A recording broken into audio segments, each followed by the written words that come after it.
मित्रों नमस्कार। Parameter of law channel में आपका स्वागत करता हूं। हाल ही में आसाम राज्य में एक नया कानून लाया गया है 2024 का, मुस्लिम मैरिज एक्ट 2024। इसमें जैसा आप जानते हैं कि सिविल केसेस में दीवानी प्रक्रिया के तहत कार्यवाही होती है, प्रक्रिया संहिता 1908 के तहत। क्रिमिनल जो केसेस हैं वो आपराधिक जो कानून है, अभी नया कानून भी आ गया है BNS, BNSS, उनके अनुसार कार्यवाही होती है।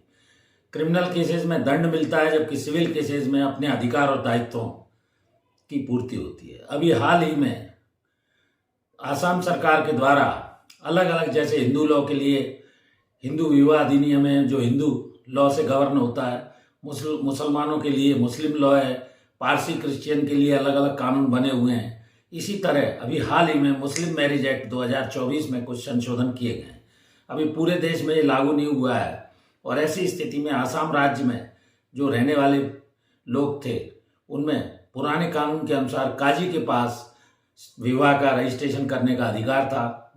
ये नए कानून आ जाने से कुछ स्थिति बदली है। जो 1935 का जो तलाक विवाह कानून था उसमें उसको निरस्त करते हुए कुछ स्थिति बदली है। अब सरकारी दफ्तर में कोई भी शादी का रजिस्ट्रेशन अनिवार्य होगा, विवाह से तलाक का रजिस्ट्रेशन भी अनिवार्य होगा, और इस तरह से जो काजी का अधिकार था वो अब कम हो गया है। दूसरा, नाबालिग से शादी करने पर प्रतिबंध कर दिया गया है। लड़की की उम्र कम से कम 18 साल और लड़के की उम्र कम से कम 21 वर्ष होना चाहिए, अर्थात दोनों बालिग होने चाहिए। अवैध घुसपैठियों की रोकने के लिए 30 दिन पहले ये व्यवस्था दी गई है। एक से ज्यादा विवाह पर रोक लगा दी गई है।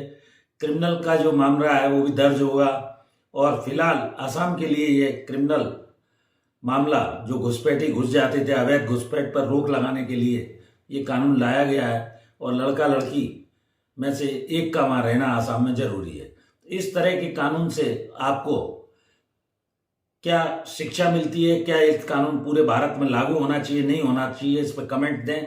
तो इस तरह आसाम राज्य में अभी एक नया कानून मुस्लिम मैरिज एक्ट 2024, क्योंकि अवैध घुसपैठिए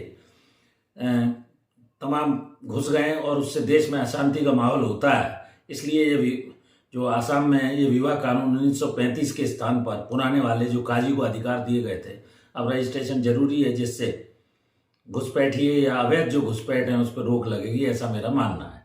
जुड़ जाइए इस तरह की जानकारी के लिए पैरामीटर ऑफ लॉ चैनल से। इस वीडियो में यहीं तक। Thank you for watching this video. नमस्कार।